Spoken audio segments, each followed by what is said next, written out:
Public ನ್ಯೂಸ್ಗೆ ಸ್ವಾಗತ. ನಾನು ದಿವ್ಯ ಜ್ಯೋತಿ. ನಾಳೆಯಿಂದ ಬಸ್ ಬಂದ್ ಪಕ್ಕನ. ನಾಳೆ ಇರಲಿ, ಇವತ್ತು ಮಧ್ಯರಾತ್ರಿಯಿಂದಲೇ ಬಸ್ಗಳು ಸಿಗೋದು ಡೌಟ್ ಅಂತ ಹೇಳಲಾಗ್ತಾ ಇದೆ. ಮುಖ್ಯಮಂತ್ರಿಗಳ ಈ ಸಭೆಯ ನಂತರದಲ್ಲಿ ಏನಾಗುತ್ತೆ ಅನ್ನೋದು ಸದ್ಯದ ಕುತೂಹಲ. ಬುಕ್ ಆಗಿರೋ ಬಸ್ಗಳು ಕೂಡ ರೋಡ್ಗಿಳಿಯೋದು ಡೌಟ್. ರೋಡ್ಗಿಳಿದ್ರೂ ಸಹ ಮಾರ್ಗ ಮಧ್ಯೆ ಸ್ಟಾಪ್ ಮಾಡುವಂತಹ ಸಾಧ್ಯತೆಗಳು ಕೂಡ ಇದೆ. ಇಂದು ರಾತ್ರಿ ಡಿಪೋದಿಂದಲೇ ಹೊರಬರಲ್ಲ ಬಸ್ಗಳು ಅಂತ ಈಗಾಗಲೇ ಸಂಘಟನೆಗಳು ಕರೆಯನ್ನ ಕೊಟ್ಟಿವೆ.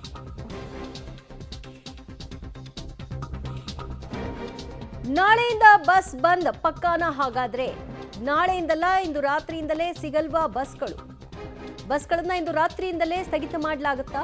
ಬುಕ್ ಆಗಿರುವ ಬಸ್ಗಳು ಕೂಡ ರಸ್ತೆಗಿಳಿಯೋದು ಡೌಟಾ? ನಾಳೆಯಿಂದ ಬಸ್ ಮುಷ್ಕರದ ಟೆನ್ಷನ್ ಇದೀಗ ಆವರಿಸಿದೆ. ಬಹುತೇಕರು ಬಸ್ಗಳನ್ನ ಬುಕ್ ಮಾಡ್ಕೊಂಡಿರ್ತೀರಿ ಅರ್ಲಿಯಲ್ಲಿ, ಆದರೆ ಅಂತಹ ಬಸ್ಗಳು ಹೊರಡುತ್ತವೆ, ಸಮಸ್ಯೆ ಇಲ್ಲ ಅಂತ ಏನಾದರೂ ಅಂದ್ಕೊಂಡಿದ್ರೆ ಅದು ಕೂಡ ಸಮಸ್ಯೆಗೆ ಸಿಲುಕುವ ಸಾಧ್ಯತೆ ಇದೆ. ಇನ್ ಕೇಸ್ ಏನಾದರೂ ಮೂವ್ ಆದರೂ ಕೂಡ ಎಲ್ಲಾದರೂ ನಿಲ್ಲಿಸುವ ಸಾಧ್ಯತೆ ಇದೆ. ಇವತ್ತು ಮುಖ್ಯಮಂತ್ರಿಗಳ ಈ ಸಭೆಯ ನಂತರದಲ್ಲಿ ಬಸ್ ಬಂದ್ ಆಗತ್ತಾ ಇಲ್ವಾ ಅನ್ನೋದರ ಕುತೂಹಲ ಇದೆ. ಕಳೆದ 1 ಗಂಟೆಗಳಿಂದಲೂ ಕೂಡ ಮುಖ್ಯಮಂತ್ರಿಗಳು ಸಭೆಯನ್ನು ನಡೆಸ್ತಾ ಇದ್ದಾರೆ. ಎಲ್ಲ ಸಾಧ್ಯತೆಗಳ ಕುರಿತಾಗಿ ಏನು ಮಾಡಬಹುದು ಅನ್ನುವಂತಹ ಅವಲೋಕನಗಳು ಆಗ್ತಾ ಇದೆ. ಪ್ರಮುಖ ಬೇಡಿಕೆಗಳನ್ನು ಅವರು ಇಟ್ಕೊಂಡು ಈ ಒಂದು ಮುಷ್ಕರಕ್ಕೆ ಕರೆ ಕೊಟ್ಟಿದ್ದಾರೆ. ಸೊ ನಾಳೆಯಿಂದ ಬಂದ್ ಅನ್ನುವಂಥ ಹೇಳಿಕೆ ಕೊಟ್ಟಿದ್ರಾದರೂ ಕೂಡ ಇವತ್ತು ರಾತ್ರಿಯಿಂದಲೇ ಬಸ್ಗಳು ಸಿಗೋದು ಡೌಟ್ ಅನ್ನುವ ರೀತಿಯಲ್ಲಿ ಕಾಣಿಸ್ತಾ ಇದೆ. ಸಾಮಾನ್ಯವಾಗಿ ಹಬ್ಬದ ಹಿಂದೆ ಮುಂದೆ ಅಥವಾ ವಾರದ ಕಡೆಯಲ್ಲಿ ಈ ರೀತಿಯ ಬಸ್ಗಳ ಮುಷ್ಕರಕ್ಕೆ ಕರೆ ಕೊಡ್ತಾ ಇದ್ದಂತಹ ಸಂಘಟನೆ ಈಗ ನಾಳೆಯಿಂದಲೇ ಇದನ್ನು ಆರಂಭ ಮಾಡೋ ಮೂಲಕವಾಗಿ ಇದರ ಎಫೆಕ್ಟನ್ನು ಹಬ್ಬದ ಮೇಲೂ ಮತ್ತು ಸರ್ಕಾರದ ಮೇಲೂ ತಟ್ಟಿಸುವಂತಹ ಕೆಲಸವನ್ನು ಮಾಡೋದಕ್ಕೆ ಮುಂದಾಗ್ತಾ ಇದೆ. ಕಳೆದ ಬಾರಿ ಕೂಡ ಇದೇ ರೀತಿ ಮುಷ್ಕರ ಕರೆಯನ್ನು ಕೊಟ್ಟಿದ್ರು, ಡೆಡ್ಲೈನ್ ಕೊಟ್ಟಿದ್ರು. ಮುಖ್ಯಮಂತ್ರಿಗಳು ಸಭೆ ನಡೆಸಿದ ನಂತರದಲ್ಲಿ ಏನೋ ಒಂದು ಕಾಂಪ್ರಮೈಸ್ಗೆ ಬರಲಾಗಿತ್ತು. ಅದಕ್ಕೆ ಕೊಟ್ಟಂತಹ ಡೆಡ್ಲೈನ್ ಏನಿದೆ ಅದು ಕೂಡ ಮೀರಿದೆ. ಇಲ್ಲಿವರೆಗೂ ಸರ್ಕಾರ ಕೊಟ್ಟಂತಹ ಆಶ್ವಾಸನೆಗಳು ಕೇವಲ ಆಶ್ವಾಸನೆಯಾಗಿ ಉಳ್ಕೊಂಡ್ಬಿಟ್ಟಿದೆ. ಮತ್ತಷ್ಟು ಮಾಹಿತಿ ಪಡೆಯೋಣ ನಮ್ಮ ಪ್ರತಿನಿಧಿ ಪವಿತ್ರ ಕರ್ತಲಾರಿಂದ. ಪವಿತ್ರ, ಸದ್ಯ ನಾಳೆ ಏನು ಆಗುತ್ತೆ ಎನ್ನುವಂತಹ ಕುತೂಹಲ ಮುಖ್ಯಮಂತ್ರಿಗಳ ಮೀಟಿಂಗ್ ನಂತರದಲ್ಲಿ ತಿಳಿಯುತ್ತೆ. ಆದರೆ ಯಾವ ರೀತಿಯ ಸಿದ್ಧತೆಗಳನ್ನ ಮಾಡ್ಕೊಂಡಿವೆ ಸಂಘಟನೆಗಳು? ದಿವ್ಯ, ಈಗ ಸತತವಾಗಿ 1:45 ಸಿಎಂ ಸಭೆಯನ್ನು ನಡೆಸ್ತಾ ಇದ್ದಾರೆ. ಇದರ ಅರ್ಥ ಸಾರಿಗೆ ಇಲಾಖೆಯ ಸಿಬ್ಬಂದಿಗಳು ಸರ್ಕಾರ ಮನವೊಲಿಕೆ ಮಾಡ್ತಾ ಇದೆ, ಬಟ್ ಅವರು ಸಿಬ್ಬಂದಿಗಳು ಅದನ್ನು ಒಪ್ಪೋದಕ್ಕೆ ತಯಾರಿಲ್ಲ ಅನ್ನುವಂಥದ್ದು ಇದರಿಂದ ಗೊತ್ತಾಗುತ್ತೆ. ಯಾಕಂದ್ರೆ ಈ ಹಿಂದಿನ ಸಭೆಗಳಲ್ಲೂ ಕೂಡ ಅದೇ ರೀತಿ ಆಗಿತ್ತು. ಈ ಹಿಂದೆ ಕೂಡ ಸಿಎಂ ಸತತವಾಗಿ ಸಭೆಯನ್ನು ಕರೆದಿದ್ರು, 4 ಬಾರಿ ಸಭೆಯನ್ನು ಕರೆದಿದ್ರು, ಆದರೆ ಅದೆಲ್ಲವೂ ಕೂಡ ವಿಫಲವಾಗಿತ್ತು.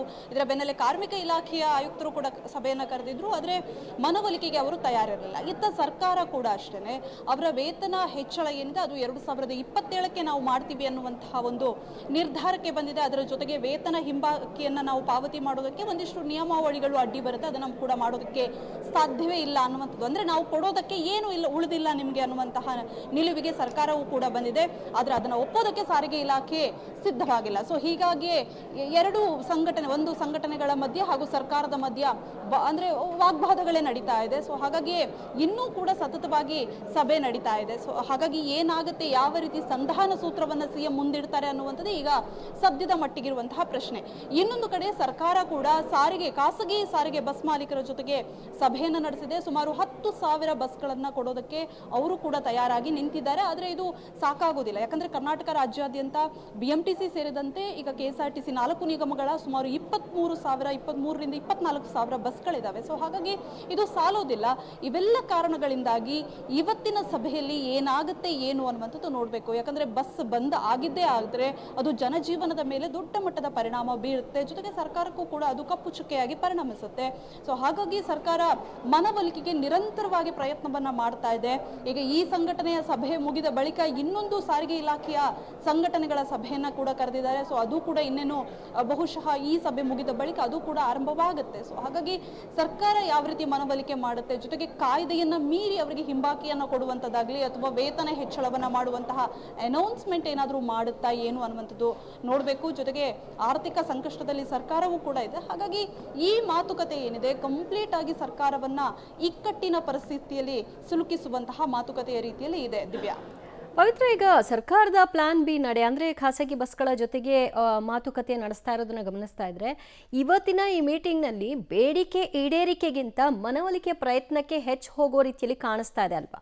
ಹೌದು, ಬೇಡಿಕೆ ಈಡೇರಿಕೆ ಮಾಡಬೇಕು ಅಂತಂದ್ರೆ ಅದಕ್ಕೆ ಸಾಕಷ್ಟು ದುಡ್ಡು ಬೇಕಾಗುತ್ತೆ. ಯಾಕಂದ್ರೆ ಅರಿಯರ್ಸ್ ಬಾಕಿ ಮೊತ್ತನೇ 1800 ಕೋಟಿಯಷ್ಟು ಬೇಕಾಗುತ್ತೆ. ಇನ್ನೊಂದು ಕಡೆಗೆ ವೇತನ ಹೆಚ್ಚಳ ಮಾಡಿದ್ರೆ ಮಗದೊಂದು ಕಡೆಯಿಂದ ಆರ್ಥಿಕ ಹೊರೆ, ಅದರ ಜೊತೆಗೆ ಅದು ಕಾಯ್ದೆಯ ನಿಯಮವನ್ನ ಉಲ್ಲಂಘನೆ ಮಾಡಿದಂಗೆ. ಯಾಕಂದ್ರೆ ನಿಗಮದ ಪ್ರಕಾರ 4 ವರ್ಷಕ್ಕೊಮ್ಮೆ ವೇತನವನ್ನ ಹೈಕ್ ಮಾಡುವಂತಹ ನಿಯಮ ಇದೆ. ಆದ್ರೆ 2023ರಲ್ಲಿ ಆಲ್ರೆಡಿ ಅದು ಆಗಿದೆ. ಬಟ್ ಅವರು ಪೂರ್ವಾನ್ವಯ ಮಾಡಬೇಕು, ಅದು ಕೋವಿಡ್ ಟೈಮಲ್ಲಿ ನಮಗೆ ವೇತನ ಹೆಚ್ಚಳ ಆಗಿಲ್ಲ ಅನ್ನುವಂಥದ್ದು ಇವರ ವಾದವಾಗಿದೆ. ಸೊ ಹಾಗಾಗಿ ಸರ್ಕಾರ ಈ ವಿಚಾರದಲ್ಲಿ ಯಾವ ರೀತಿ ಚಾಣಕ್ಯ ನಡೆಯನ್ನ ಪ್ರದರ್ಶನ ಮಾಡುತ್ತೆ ಏನು ಅನ್ನುವಂಥದ್ದು ನೋಡಬೇಕು. ಯಾಕಂದ್ರೆ ಈ ಬಾರಿ ಬಹುತೇಕ ಎಲ್ಲಾ ಸಿಬ್ಬಂದಿಗಳು ಕೂಡ, ಸಾರಿಗೆ ನೌಕರರು ಕೂಡ ಒಗ್ಗಟ್ಟಾಗಿದ್ದಾರೆ, ಒಗ್ಗಟ್ಟಿನ ಪ್ರತಿಭಟನೆಗೆ ತಯಾರಾಗಿದ್ದಾರೆ. ಇನ್ನೊಂದು ಕಡೆಗೆ ಎಲ್ಲಾ ಕಡೆ ಕೂಡ ಕರಪತ್ರವನ್ನ ಹಂಚಿಕೆ ಮಾಡ್ತಾ ಇದ್ದಾರೆ. ಆಲ್ರೆಡಿ ಬಸ್ಗಳ ಮೇಲೆ ನಾಳೆಯ ಮುಷ್ಕರದ ಬಗ್ಗೆ ಮಾಹಿತಿ ಕೂಡ ಹಾಕ್ತಾ ಇದ್ದಾರೆ. ಸೊ ಹಾಗಾಗಿ ಯಾವ ರೀತಿ ಇದನ್ನ ಬಗೆಹರಿಸಬೇಕು ಏನು ಅನ್ನುವಂತಹ ನಿಟ್ಟಿನಲ್ಲಿ ಸರ್ಕಾರ ಇದೆ.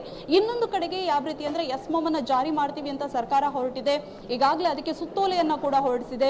ವೇತನ ಕಟ್ ಮಾಡ್ತೀವಿ ನಾಳೆ ಏನಾದರೂ ಮುಷ್ಕರಕ್ಕೆ ಭಾಗಿಯಾಗಿದ್ರೆ ಅನ್ನುವಂತಹ ಖಡಕ್ ಎಚ್ಚರಿಕೆಯನ್ನು ರವಾನೆ ಮಾಡಿದೆ. ಬಟ್ ಅದಕ್ಕೆ ಸಾರಿಗೆ ನೌಕರರು ಬಗ್ಗುವಂತೆ ಕಾಣಿಸ್ತಾ ಇಲ್ಲ. ಹಾಗಾಗಿ ಸರ್ಕಾರ ಇದನ್ನು ಯಾವ ರೀತಿ ನಿಭಾಯಿಸುತ್ತೆ ಏನು ಅನ್ನುವಂಥದ್ದು ನೋಡಬೇಕು. ರೈಟ್, ಸಂಪರ್ಕದಲ್ಲಿ ಪವಿತ್ರ, ಇನ್ನಷ್ಟು ಅಪ್ಡೇಟ್ಸ್ ನಿಮ್ಮಿಂದ ಪಡ್ಕೊಳ್ತೀವಿ.